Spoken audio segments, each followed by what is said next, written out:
दोस्तों नमस्कार। स्वागत है आप सभी का मार्गदर्शन फॉर सिविल सर्विसेज में। मैं अनुराग चौधरी। दोस्तों, मार्गदर्शन राजनीति विज्ञान में आज हम देखेंगे राजनीति विज्ञान एवं अंतर्राष्ट्रीय संबंध के अंतर्गत महत्वपूर्ण टॉपिक राष्ट्रीय हित। आइए देख लेते हैं इस वीडियो की रूपरेखा कि इस चैप्टर में हम क्या क्या देखेंगे। इसमें हम चर्चा करेंगे राष्ट्रीय हित क्या है, विभिन्न विचारकों ने राष्ट्रीय हित की क्या क्या परिभाषाएं दी हैं। इसके अलावा राष्ट्रीय हित के प्रमुख तत्व कौन कौन से हैं तथा राष्ट्रीय हितों के कितने प्रकार हैं, यानी कि राष्ट्रीय हित के कौन कौन से वर्गीकरण किए जा सकते हैं, और आखिर में राष्ट्रीय हितों में वृद्धि के प्रमुख साधन कौन कौन से हैं। तो आइए शुरू करते हैं मार्गदर्शन राजनीति विज्ञान के अंतर्गत राष्ट्रीय हित। राष्ट्रीय हित अंतर्राष्ट्रीय राजनीति की आधारभूत अवधारणा है। कोई भी राष्ट्र सदैव अपने राष्ट्रीय हितों के उद्देश्यों को पूरा करने में संलग्न रहते हैं। राष्ट्रीय हित जो है यानी कि नेशनल इंटरेस्ट, वो अंतर्राष्ट्रीय राजनीति के अंतर्गत एक महत्वपूर्ण अवधारणा है और प्रत्येक राष्ट्र अपने राष्ट्रीय हितों के उद्देश्यों को पूरा करने में लगे रहते हैं। और जो किसी भी राष्ट्र की विदेश नीति होती है वह राष्ट्रीय हितों के आधार पर बनाई जाती है, यानी कि कोई भी राष्ट्र अपनी विदेश नीति बनाते समय यह ध्यान रखता है कि उससे उसके राष्ट्रीय हितों पर कोई आंच न आने पाए और उसके राष्ट्रीय हितों को बढ़ाया जा सके। प्रत्येक राज्य राष्ट्रीय हित के आधार पर ही अपने अच्छे बुरे कार्यों को उचित ठहराने का भी प्रयास करता है, यानी कि अगर जो कोई राष्ट्र राष्ट्र हित में कार्य करता है, अगर जो वह नैतिक रूप से गलत भी है, तो वह राष्ट्रीय हित को की दुहाई देकर अपने कार्यों को उचित ठहराने का प्रयत्न करता है। इसके अलावा राष्ट्रीय हित किसी राज्य के व्यवहार का भी निर्धारक होता है, क्योंकि राज्य का अल्पकालिक या दीर्घकालिक लक्ष्य राष्ट्रीय हितों की प्राप्ति तथा उसमें वृद्धि करना होता है। तो अंतर्राष्ट्रीय राजनीति में जो राष्ट्रीय हित है वह एक अस्पष्ट तथा भ्रामक अवधारणा है, क्योंकि राजनीतिज्ञों और नीति निर्माताओं ने इसका प्रयोग अपनी आवश्यकतानुरूप अपने कार्यों को वैध ठहराने के लिए किया है। जैसे होता ये है कि जो राष्ट्रीय हित के आधार पर कोई भी नीति निर्माता और राजनीतिज्ञ जो हैं वह अपने आवश्यकता के अनुसार इसकी परिभाषा देते हैं या इसको व्याख्यायित करते हैं, और अपने आवश्यकता के अनुरूप जैसी उनको आवश्यकता होती है अपने कार्यों को वैधता प्रदान करने के लिए राष्ट्रीय हितों का सहारा भी लेते हैं। आइए देख लेते हैं राष्ट्रीय हित की प्रमुख परिभाषाएं विचारकों द्वारा क्या क्या दी गई हैं। तो पहली परिभाषा हम देखेंगे चार्ल्स लर्स की। चार्ल्स लर्स के अनुसार राष्ट्रीय हित साधारण, दीर्घकालीन तथा निरंतर बना रहने वाला उद्देश्य है जिसे राष्ट्र, राज्य तथा सरकार सभी पूरा करने में लगे रहते हैं। चार्ल्स लर्स कहते हैं कि राष्ट्रीय हित साधारण या दीर्घकालीन या निरंतर बना रहने वाला उद्देश्य है जिसे राष्ट्र, राज्य और सरकार सभी पूरा करने में लगे रहते हैं। यानी कि इस परिभाषा के अनुसार जैसा कि हम देखते हैं तो राष्ट्रीय हित एक प्रकार का उद्देश्य, अल्पकालिक, साधारण, विशेष या एक लक्ष्य ही है जिसे कोई भी राष्ट्र, राज्य या सरकार सभी पूरा करने में लगे रहते हैं। दूसरी परिभाषा वीबी डाइक की है।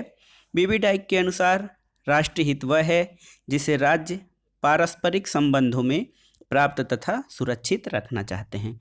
वीबी डाइक के अनुसार राष्ट्रीय हित वह है जिसमें राज्य जो अपने एक दूसरे राष्ट्रों के हित होते हैं उनके संबंधों के आधार पर भी अपने हितों को या अपने उद्देश्यों को प्राप्त करने में और सुरक्षित करने में लगे रहते हैं। इसके अलावा यथार्थवादी विचारक जो मार्गेनथाउ हैं, मार्गेनथाउ राष्ट्रीय हित की परिभाषा देते हुए कहते हैं कि राष्ट्रीय हित का सीधा अर्थ है उत्तरजीविता, यानी कि सर्वाइवल, अर्थात दूसरे देशों द्वारा अतिक्रमण के विरुद्ध अपनी भौतिक, राजनीतिक तथा सांस्कृतिक विशिष्टता को सुरक्षित रखना। मार्गेनथाउ स्पष्ट रूप से घोषित करते हैं कि राष्ट्रीय हित का सीधा सा अर्थ होता है उत्तरजीविता, यानी कि किसी भी राष्ट्र के जीवन के लिए या किसी भी राष्ट्र के जीवित रहने के लिए, अस्तित्व के लिए राष्ट्रीय हित आवश्यक हैं और यह राष्ट्रीय हित भौतिक, राजनीतिक और सांस्कृतिक विशिष्टता को सुरक्षित करने के रूप में प्राप्त किए जाते हैं। राष्ट्रीय हित के तत्व कौन कौन से हैं, परिभाषाएं हमने देख लिया है। अब देखते हैं कि राष्ट्रीय हित के तत्व कौन से हैं। Elements of national interest. उन राष्ट्रीय हितों को जिन्हें एक राष्ट्र प्राप्त करना चाहता है दो भागों में बांटा जा सकता है। पहला है अनिवार्य या आवश्यक राष्ट्रीय हित और दूसरा परिवर्तनशील तथा गैर अनिवार्य हित। राष्ट्रीय हितों के जो दो प्रकार हैं, आवश्यक और अनिवार्य। तो आइए देखते हैं आवश्यक यानी कि अनिवार्य तत्व कौन कौन से हैं। राष्ट्रीय हित के अनिवार्य तत्व वो होते हैं जिनके साथ कोई राष्ट्र समझौता नहीं कर सकता है। कोई भी राष्ट्र समझौता नहीं कर सकता है। इसमें ये होता है कि राष्ट्र की उत्तरजीविता के लिए आवश्यक होता है वो हित, ऐसे हित अनिवार्य हित कहे जाते हैं। मार्गेंथाउ इसे तीन प्रकार से व्याख्यायित करते हैं। पहला भौतिक विशिष्टता, दूसरा राजनीतिक विशिष्टता और तीसरा सांस्कृतिक विशिष्टता। भौतिक विशिष्टता का अर्थ अपने राज्य सीमाओं की पहचान बनाए रखना तथा राष्ट्र की भूमि को एक बनाए रखना है, यानी कि देश की एकता और अखंडता से संबंधित है भौतिक विशिष्टता।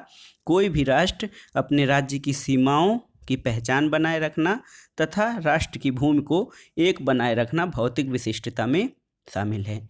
जबकि जो राजनीतिक विशिष्टता है उसके अंतर्गत वर्तमान राजनीतिक आर्थिक प्रणाली को बनाए रखने से है। यानी कि जैसे भारत के संदर्भ में लिया जाए तो भारत एक लोकतांत्रिक गणराज्य है, तो इस आधार से अपनी राजनीतिक और आर्थिक प्रणाली को बनाए रखने से भी राष्ट्रीय हितों का संबंध है। सांस्कृतिक विशिष्टता में वे ऐतिहासिक मूल्य और सांस्कृतिक मूल्य शामिल हैं जिन्हें अपनी सांस्कृतिक विशिष्टता के रूप में कोई भी राष्ट्र बनाए रखना चाहता है। इसके अलावा सुरक्षा राष्ट्रीय हित का अनिवार्य तत्व है, क्योंकि प्रत्येक राष्ट्र अपनी विदेश नीति का निर्माण अपनी सुरक्षा को सुदृढ़ करने के लिए करता है। इसलिए सुरक्षा अंतर्राष्ट्रीय हित के अनिवार्य तत्वों में शामिल है।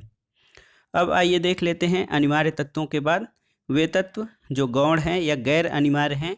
राष्ट्रीय हित के गैर अनिवार्य तत्व वे हैं जो या तो परिस्थितियों द्वारा निर्धारित होते हैं या फिर अनिवार्य हितों की प्राप्ति के लिए बहुत ही आवश्यक होते हैं। ये जो गैर आवश्यक या गैर अनिवार्य हित या द्वितीयक हित होते हैं, ये कई कारकों पर निर्धारित होते हैं, जिसमें निर्णय निर्माण, जनमत, दलीय राजनीति और सामूहिक विधियां आदि शामिल हैं। आइए देख लेते हैं राष्ट्रीय हितों के प्रकार, यानी कि राष्ट्रीय हितों का वर्गीकरण भी किया जा सकता है। किस प्रकार से राष्ट्रीय हितों का वर्गीकरण किया जा सकता है? तो राष्ट्रीय हितों के प्रकार को T.W. रॉबिन्सन ने राष्ट्रीय हितों को 6 भागों में विभाजित किया है। T.W. रॉबिन्सन एक अंतर्राष्ट्रीय राजनीति के विचारक हैं। इन्होंने राष्ट्रीय हितों को 6 भागों में विभाजित किया है। तो आइए देख लेते हैं वो 6 हित कौन कौन से हैं। पहला है प्राथमिक हित।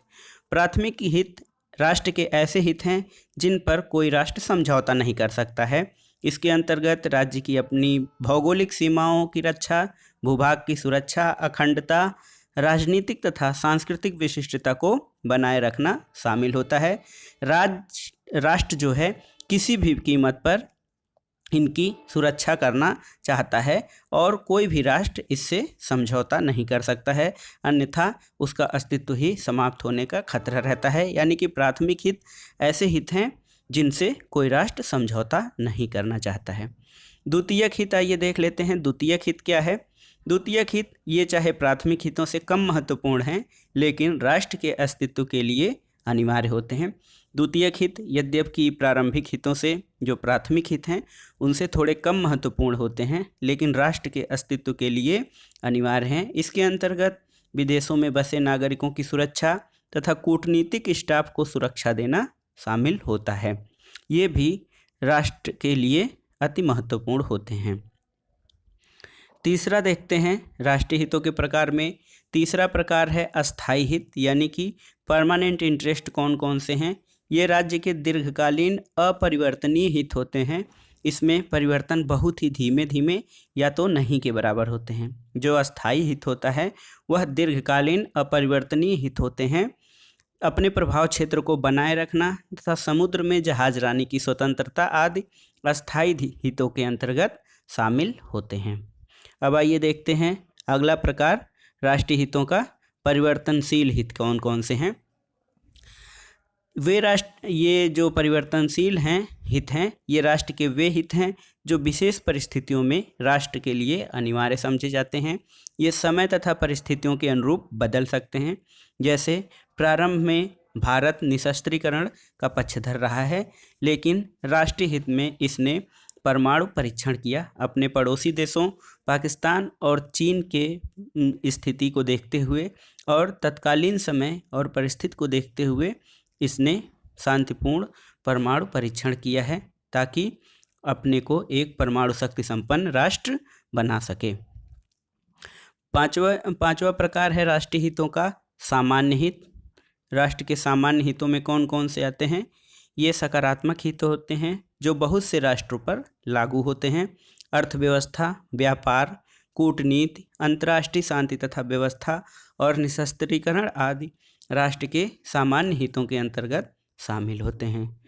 छठा प्रकार है विशिष्ट हित। ये हित सामान्य हित की वृद्धि से उत्पन्न होते हैं तथा इन्हें समय के अनुसार परिभाषित किया जाता है। तीसरे विश्व के राष्ट्रों द्वारा नई अंतर्राष्ट्रीय आर्थिक व्यवस्था की प्राप्ति करना राष्ट्रों का विशिष्ट हित होता है। तो इसमें हमने देखा राष्ट्रीय हितों के कौन कौन से प्रकार हैं। राष्ट्रीय हितों के 6 प्रकार हमने देखा T.W. रॉबिन्सन की वर्गीकरण के अनुसार। अब आइए आगे देखते हैं राष्ट्रीय हितों में वृद्धि के साधन कौन कौन से हैं। अपने राष्ट्रीय हितों की प्राप्ति करना प्रत्येक राष्ट्र का प्रथम अधिकार है और राष्ट्र अपने राष्ट्रीय हितों की प्राप्ति के लिए सदैव कार्यशील भी रहते हैं तथा इसके कई साधन हैं।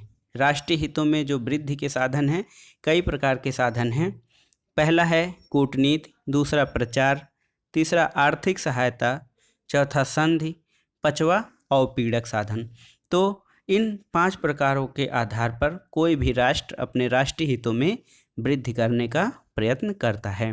तो आइए इसकी व्याख्या देख लेते हैं। कूटनीति राष्ट्रीय हित को प्राप्त करने का सर्वमान्य साधन होता है। इसके द्वारा एक देश की विदेश नीति दूसरे देश को पहुंचती है तथा विदेश नीति के परिभाषित हितों को कूटनीति द्वारा प्राप्त किया जाता है। कूटनीति जो है वार्ता और अनुनय विनय, पुरस्कार तथा धमकी के द्वारा राष्ट्रीय हित को प्राप्त करने का प्रयास किया जाता है। कूटनीतिज्ञ जो हमारे राजनयिक होते हैं वो वार्ता, अनुनय विनय, पुरस्कार, धमकी के द्वारा राष्ट्रीय हितों को प्राप्त करने का प्रयास करते हैं। राष्ट्रीय हितों में वृद्धि का दूसरा साधन, महत्वपूर्ण साधन प्रचार है।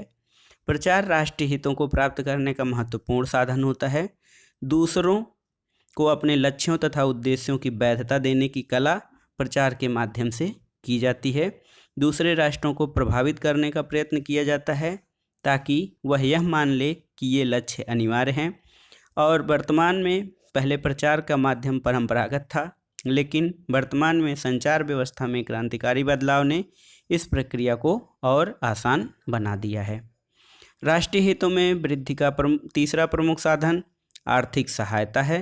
आर्थिक सहायता व ऋण के द्वारा धनी देशों द्वारा अपने हितों को प्राप्त करने के उद्देश्य से यह साधन प्रयोग में लाया जाता है। इस आधार पर जो धनी देश होता है वो गरीब राष्ट्र के संसाधनों आदि का उपभोग करता है। आर्थिक साधन राष्ट्रीय हितों के प्राप्त करने का प्रमुख साधन है। चौथा आइए देख लेते हैं। चौथा साधन क्या है राष्ट्रीय हितों में वृद्धि का? संधि या गठबंधन।